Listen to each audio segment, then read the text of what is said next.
obulungi bwa Katonda. Mukama asobola okuwulira essaala zange. Yadde owooluganda tazze, yadde ne muganda wange tanjagala, yadde nayiba nkyaye naye kannyambule ebyo ebinnemesa omuntu oli okubeera nga nkolagana naye. Kanzijawo obukyayi, kanzijawo ettima, kanzijawo obutaagala. Amiina. Bayibuli etugambye nti okwagala tewali mateeka.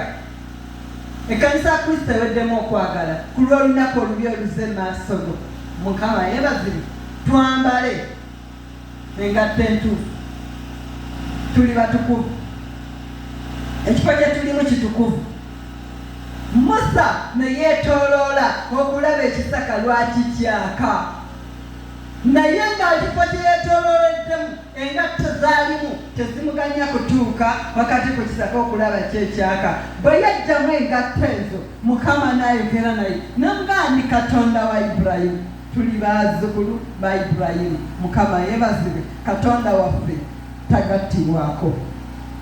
Omuntu abeera ne bizinesi ye naye n'akeera enkya ng'alina ebimuleetera bakasitoma.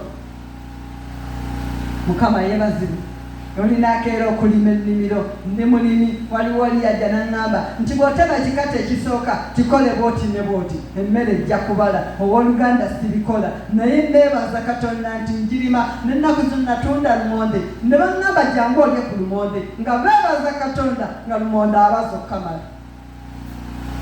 Olulala namutunda, mutabani wange yamugula, n'aŋŋamba maama oli ludda wa? Njagala kubuulira ku kiro y'ennyama olyeko, weebale kulima lumonde. Ng'alaba lumonde amukoledde era amufunyeemu. N'akwata emitwalo 37 n'agiteeka ku ssimu yange. Naye nga sikoze oli kye yaŋŋamba nti ekikata ekisooka simanyi kikole bw'oti. Bingi bye bakugamba eyo, tuli mu nsi naye tetulina kukola n'ensi bw'eri. Mukama yeebazibwe. Tetulina okukola ng'abaana ba Katonda bye balina okukola.